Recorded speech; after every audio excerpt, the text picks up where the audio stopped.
Hey everyone, welcome back to another stimulus update. I'm Logan. Hey, I'm Edin. And I am coming to you live from the outdoors. On this one, we're changing up a little bit, but today we're going to be talking about, since there's nothing huge coming out with any new stimulus updates, we're talking all about what Mark Cuban talked about with the PPP and his take on it not working. So Edin, what did Mark Cuban say, and I guess, how do you feel about everything going on with it? Yeah, so you're outdoors right now. I just got in from lunch, and this will tie in very nicely towards the end. What is going on is PPP was meant to essentially give money to businesses to pay their employees so that everybody's bank accounts stay stable. And why that's important is our economy is made up of 70% consumption, meaning we go and we buy stuff. Back 30, 40, 50 years ago, we built stuff and we sold it to other people, other countries. Over the last 20, 30 years, not all, but a majority of what we do is buy stuff. So we go to the mall, we go to restaurants, we go to bars, and we enjoy the fruits of our labor. Mark Cuban came out and said, you know what, PPP is not working, okay? So everybody, PPP is not working. We've been talking about this for 7 weeks now, 8 weeks. A long time, about how big of a deal it is. And now we have somebody who all of us know, he owns the Dallas Mavericks, he's on Shark Tank, invests in a lot of small businesses. So when he comes out and says this, it's from somebody who actually knows, because he sees the P&Ls of all these small businesses that he's involved with. Plus, a lot of his vendors and suppliers are small businesses.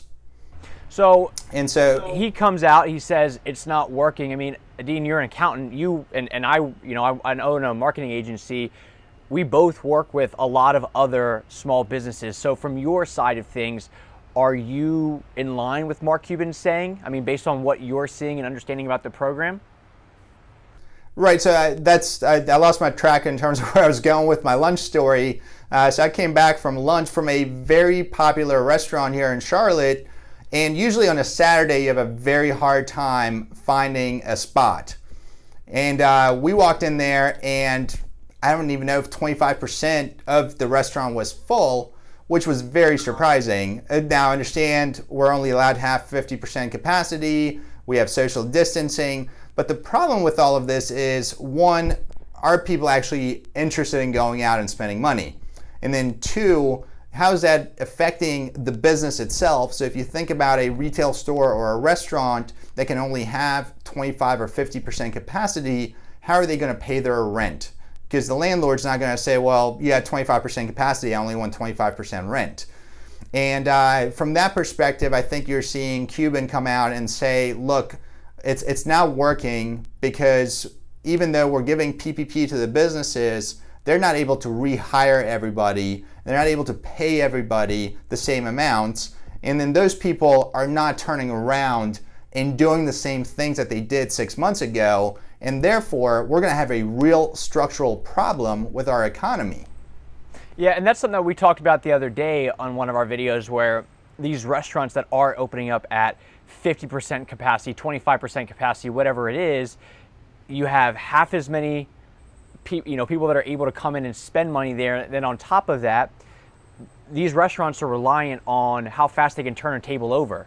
So now that they're going through all these extra precautions to clean it, things like that, you may only get a couple sets of restaurant goers in there instead of what it normally would be. So it's at half capacity, but on top of that, it's a slower turnaround time because of all the precautions. So it's actually way less than just half, so you have that thing going on as well. So as far as Cuban talking about with the consumption side of things, and we need to go out and spend money, I mean, Edin, they're coming out and saying that Americans are saving more than ever. So when people are saving money and just keeping it in their savings accounts or under their, under the mattress or wherever they keep the money, how does that affect the economy as a whole?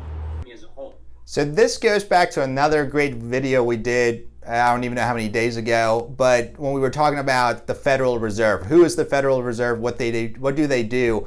It comes down to a basic economic principle of velocity of money. meaning how much does a dollar circulate in the economy?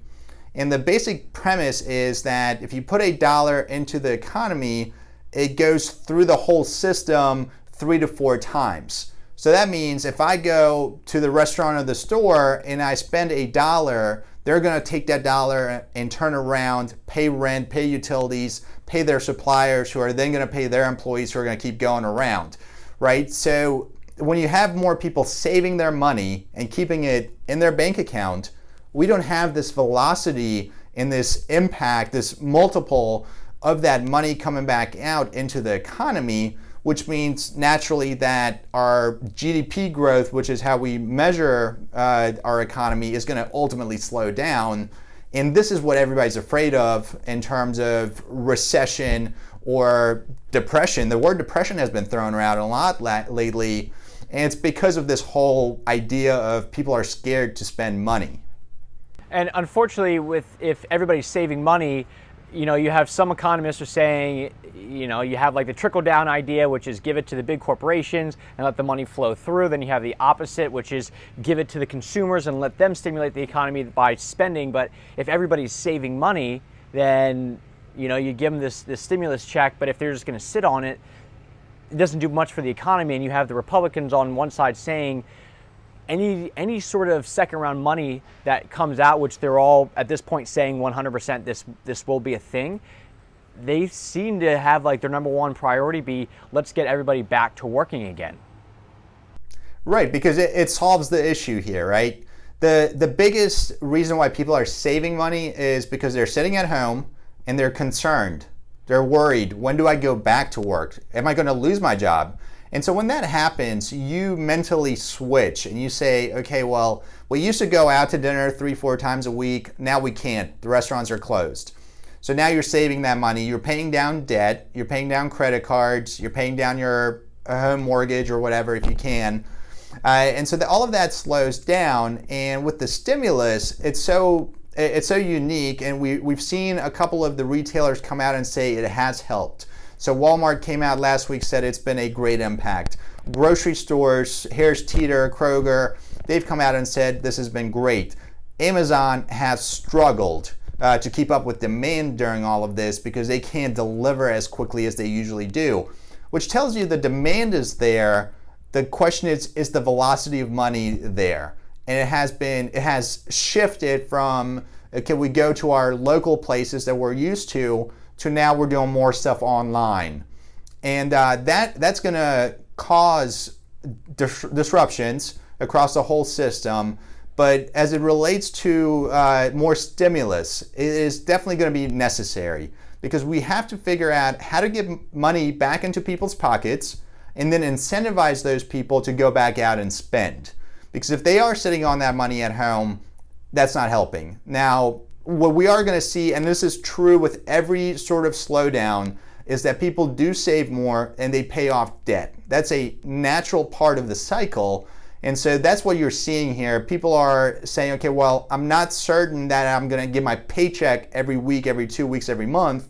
So what am I going to do? I'm going to make sure that I pay off my credit cards right now, pay off my car loans if I can, so that if I do lose my job, I don't have that hanging over my head. But if I go back to having a job and money coming in, that's when you're going to see the economy take off again. And so this is where you've seen a couple of reports of some people saying, you know what, the third and the fourth quarter are going to be the best quarters ever, because the expectation is as the summer unfolds that people are going to go back to normal, which means spending again, and you're going to see everything filter back through the economy.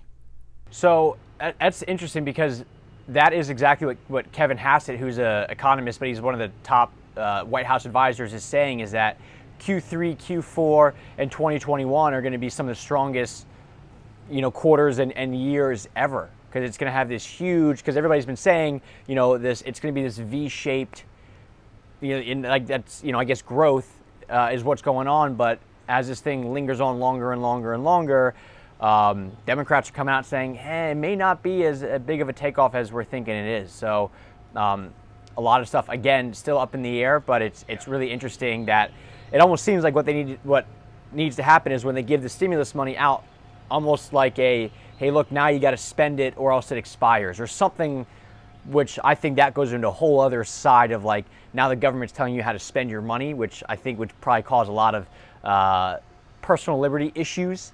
But yeah, it's just like giving the money out, and then if it just gets sat on, this is why the PPP is, it's a great gesture, and it's been, you know, helpful, but it's not the end all be all that I think some people were hoping for. Yeah, it's also why you're seeing some of these other stimulus packages come out, especially in terms of student loans. So I've seen a number of charts this week that show that student loan debt is probably, I don't remember if they had mortgages on top of it, but in terms of consumer debt, it was the largest place that we spend our money other than housing.